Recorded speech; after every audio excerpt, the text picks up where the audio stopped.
There you go. Grandmaster Sterling Chase Sr.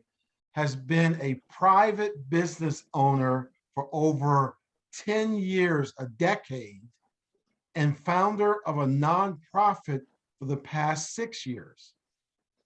This Pathways has not only reaffirmed his business coaches' teachings while defining a straighter direction moving forward in the success of both his LLC and not-for-profit. Sterling's first speech in this series was about forming a committee.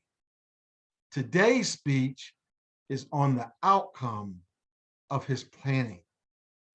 Please help me welcome Grandmaster Sterling Chase Sr. on his speech, Vision Committee Planning.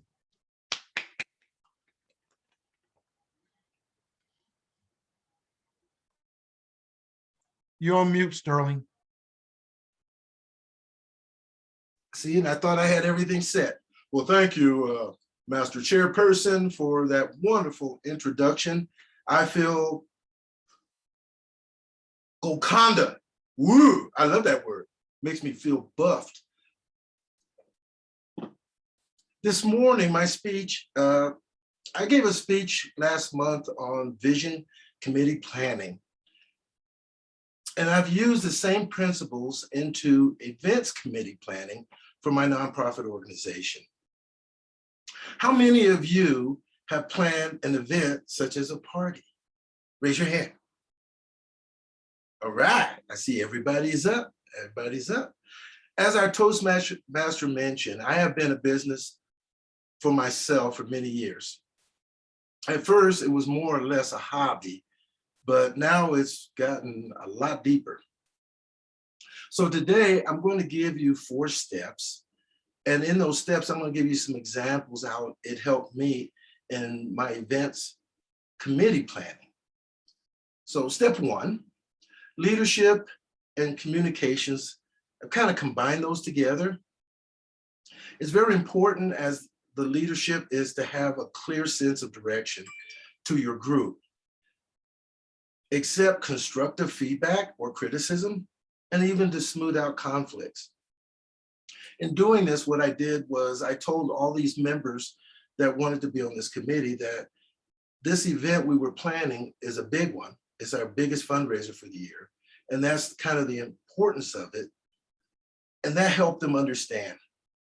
And then all of a sudden, I got a lot of comments and questions, which was okay. But it was very important to get that initial out. Step 2, interpersonal skills. And I also combine that with teamwork and team building. What I found is, first, you need to start off with the right person for the right job or their interest, after allowing them to continue conversations without you.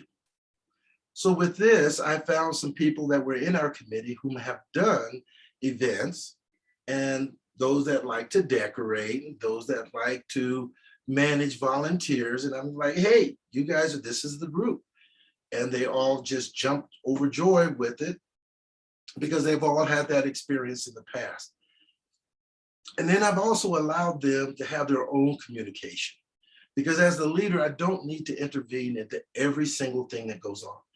I think we called it in the military, Greg, micromanagement. I think they call that in civilian life too.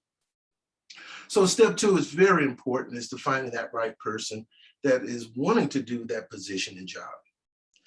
Step 3, problem solving and prioritization. Prioritization is one of those words like Golconda. Is very specific. What I've noticed in all work areas, they all have some kind of conflict. Just show the priority. I found that showing your priority and then ask them for input smooths out that conflict. It just fades. So in doing that, bringing up some difficulties that we've had in the past for this event was a big stepping stone for a lot of these people, because they wanted to know, how did we resolve it? And then when we resolved it, it still falls under the priority. Which comes first? Ta-da! Woo! Make it so hard, but it's really so simple. And last, step 4, motivation and reliability. Ooh, some other big heavy words. First, and I do mean first, you have to be motivated. You have to be motivated yourself and in keeping a good track record of successes. And last but not least, make yourself available. Because if somebody has a question, you have to be there for them. Because what I found in my martial arts background, if someone has a question and it's not answered, there's a blockage. And because of that blockage, that's all they go. They go to tunnel vision. And we want to open that up. So it's very important to make yourself available. And then as far as for me, the track records were, we've done these before, here's the results. These are, I just had to mention, we had this MC that was given to us. Oh God, the aliens brought him, he was so wonderful. So all we have to do is just give him the stuff and just let him roll with it. So that was so awesome. And then everybody just collects onto it and they're going, wow, we've got the right people in the right places to do the right things. So all of this is so important. So I've got just maybe a minute left and I wanted to ask if anybody has any questions. So here's a quick Q&A. And I'm looking for hands. Does anybody have a question about managing or party planning? Wow, this is good. So you all have been, yes, ma'am. Okay, and then do you also incorporate a timeline with all of this, my lovely friend? Oh, definitely, definitely. And it's called, oh God, I always hate this because it's so easy to remember.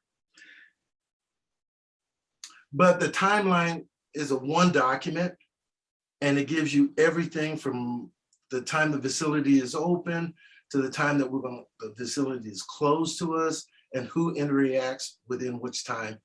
That is so important. That's part of that step 1. Did I answer? All right. And then I see Tom's got his hand up. Yes, Sterling, do you find any issues of trying to motivate people, especially for volunteer type roles? To me, that seems like it can be a challenge sometimes when someone's not getting paid, but what have you done to help smooth that over? What I found is that energy that I have is a motivating factor. So when you're excited about this and then people just want to be part of it, you know, it's like, oh, can you believe this? This is so cool. And then everybody's like, I want to play. Can I play?